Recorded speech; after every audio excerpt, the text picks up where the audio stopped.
Einstein perguntaram: por que a guerra? Hoje, essa pergunta, frente ao cenário geopolítico que nós temos visto nas reportagens, nos jornais, nos leva a crer que essa pergunta continua pertinente. Você já parou para se perguntar por que a humanidade, mesmo diante de tanto avanço tecnológico, científico e também cultural, ainda escolhe, por algum motivo, resolver os seus conflitos, os seus problemas por intermédio da guerra? Hoje eu quero te levar ao encontro poderoso entre dois intelectuais do século XX, Sigmund Freud e Albert Einstein.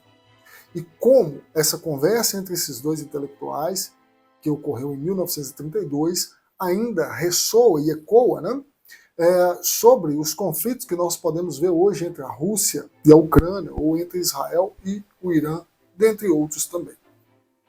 Sejam muito bem-vindos ao nosso canal aqui no YouTube e a mais um Psique em Xeque.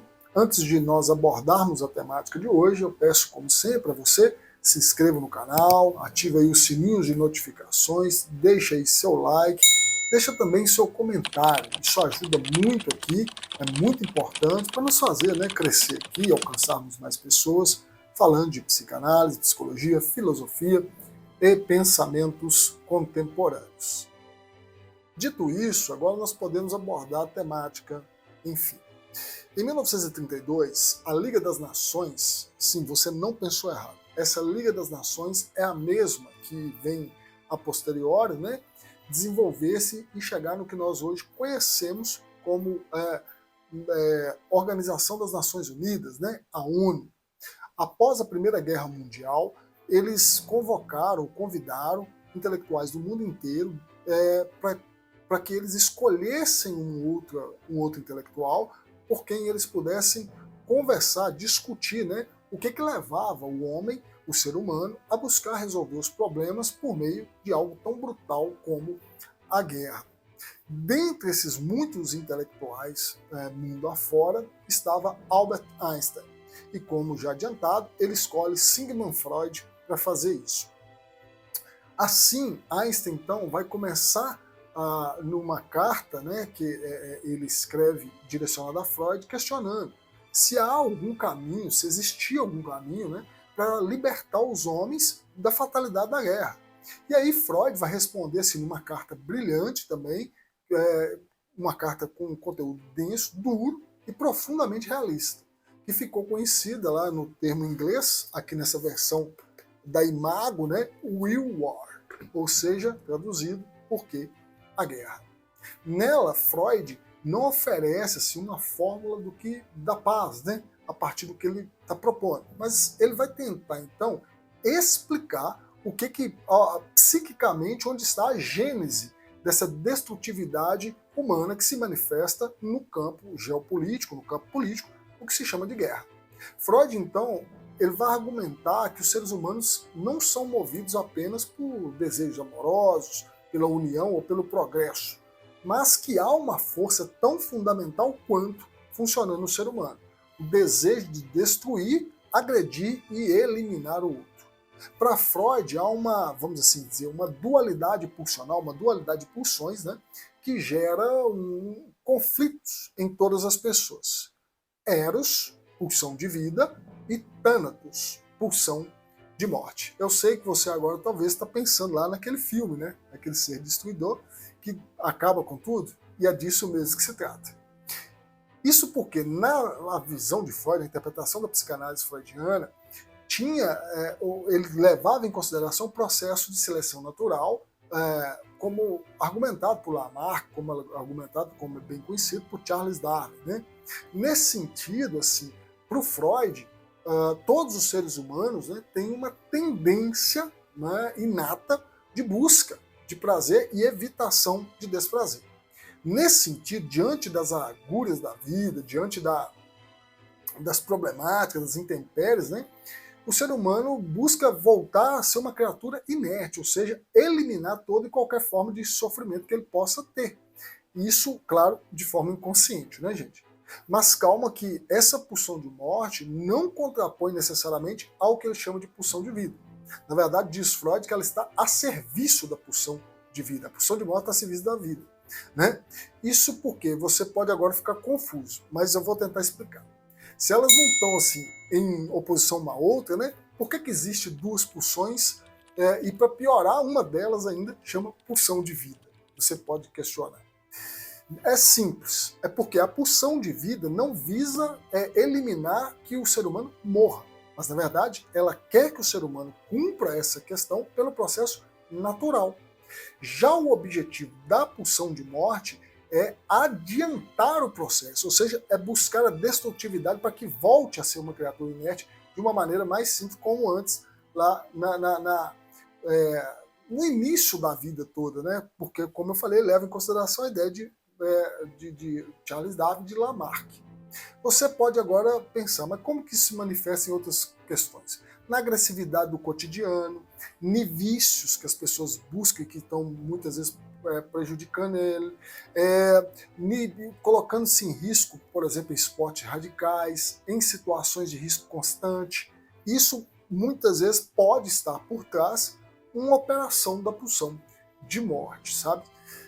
A chamada pulsão de morte, silenciosa, insistente, coletiva ou individual. Nós temos que pensar nela nesses termos. Ela é do campo individual, mas ela pode se manifestar no campo coletivo quando isso coloca as coisas em voga, né? Por exemplo, seguindo essa lógica, quando se tem uma guerra, é algo coletivo, mas é algo que habita individualmente em cada pessoa, né? Essa pulsão. E nesse sentido, a guerra retrata a capitalização disso que é individual no campo da coletividade. Percebe? É expandido isso. Isso é uma interpretação que o Freud está oferecendo para entender o que é a guerra. Né? Quando olhamos, por exemplo, os conflitos atuais, né, como a invasão da Ucrânia pela Rússia, ou os ataques entre Israel e Irã, a leitura freudiana assim, que ele oferece ele vai fazer uma pergunta incômoda, né? Nós podemos fazer uma pergunta incômoda a partir disso que o Freud oferece. Será que esses conflitos são apenas geopolíticos? Ou, na verdade, seriam assim expressões modernas disso que o Freud chamava de Thanatos, ou de pulsão de morte?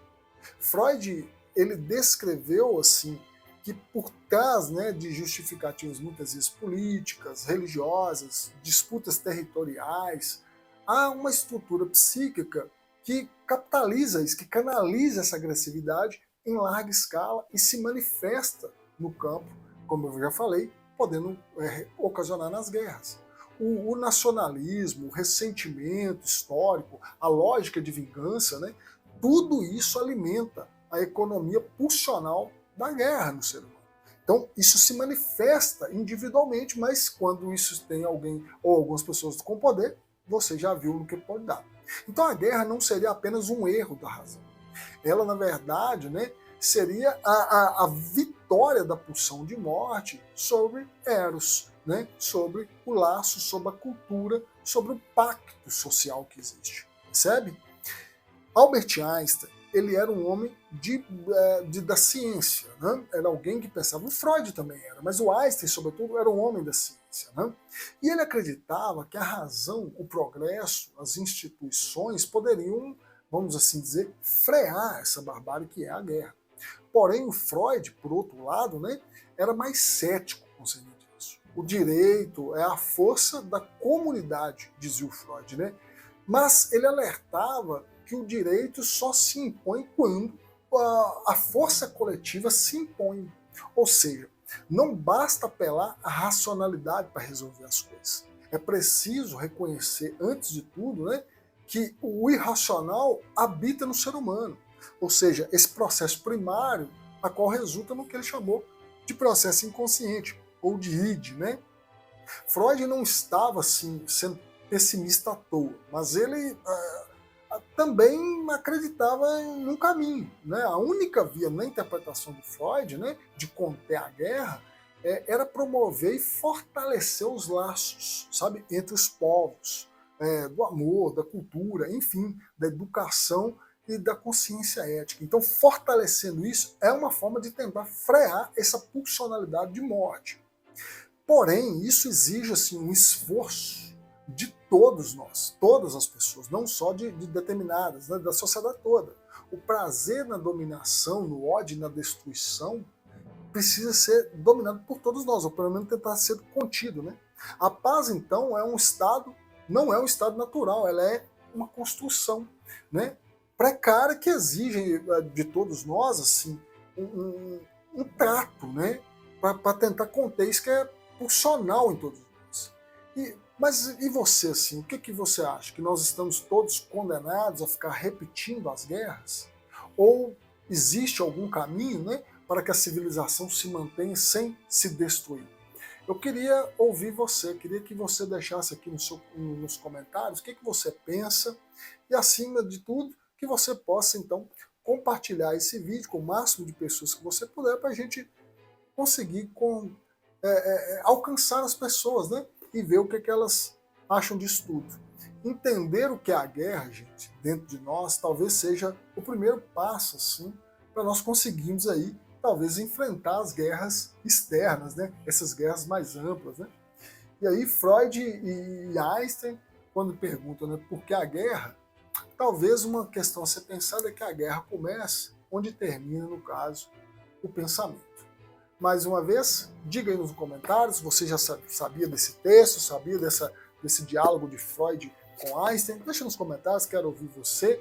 Né? Será que Thanatos é quem impera na individualidade desses líderes políticos todos que estão aí?